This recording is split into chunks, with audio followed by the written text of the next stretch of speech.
ihayag ang kabutihan mo. Awitin ko man lahat ng awit sa mundo, di kayang ilarawan ang kadakilaan mo. Kulang ang lahat ng tula, kulang maging mga salita upang ihayag ang kabutihan mo. Wala kang katulad, wala nang higit sa'yo. Wala kang katulad, wala nang papantay sa'yo.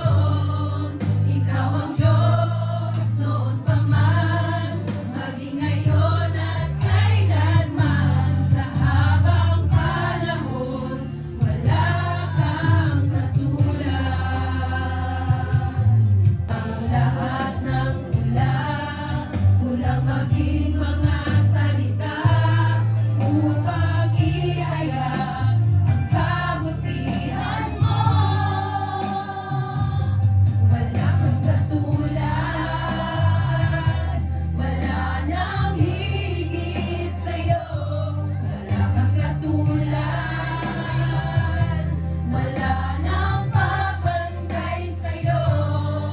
Ikaw ang Diyos noon pa man, maging ngayon at kailanman. Sa habang panahon, wala kang katulad. Ang puso ko'y tinutulong sa'yo. Nagmamahal mo, maging kapatid mo. Ikaw ay mamasdan, magaligahan. Sa'yo ay pumisan. Loobin mo ang buhay ko'y maging banal mong tahanan. Luglugan ng iyong wagas na pagsinta. Daluyan ng walang hanggang mga papurit pagsamba. Maghari ka, O Diyos, ngayon at kailanman.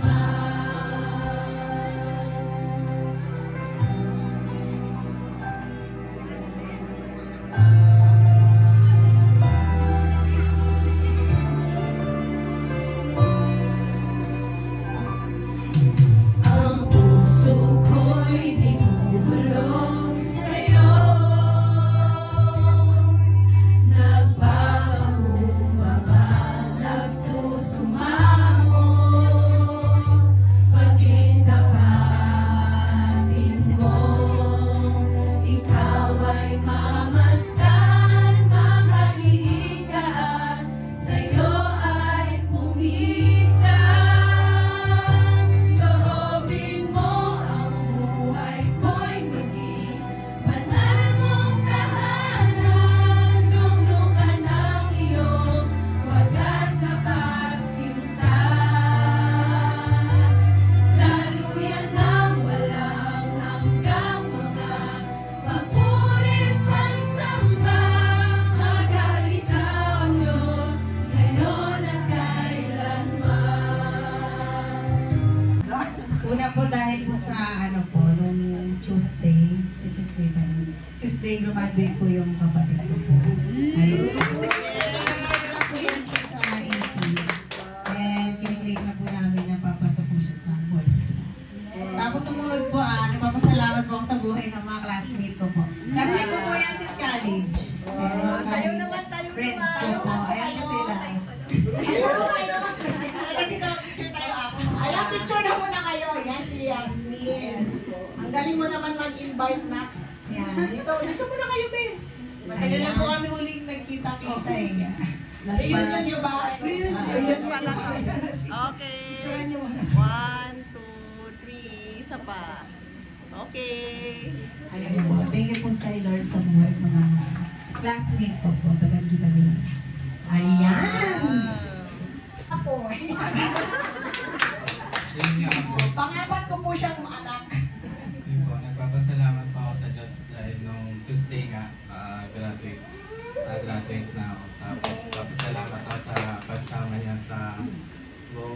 years na pag-aaral. Tapos, papasalamat din ako sa suporta nila Papa sa akin, Mama. Mami, 5 years. Ayan. So, glory to God. At sa August 18 po, isama rin po niyo sila sa prayer. Although kami po pamilya ay nananalangin. Salamat sa isang linggong pag-iingat po sa buhay namin. Kasi 2 weeks po ako nagkasakit eh. Hindi ako nakapag-church dito sa ano. Salamat sa Lord kasi binigay niya sa akin yung kalakasan at kagalingan ng aking katawan. Sa pag-iingat po sa asawa ko sa biyahe araw-araw. Minsan hindi na nakauwi yung bagyong, lalo na yung bagyong hindi nakauwi, bumalik ulit siya ng Simplox, tulog na lang siya natulog. Salamat Lord sa buhay namin at sa inyong pastoral. Ayan. Ayan.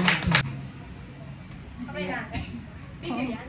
Hindi, picture lang to. Talaga kami sa video. Sa camera. Video lang. Hindi naman.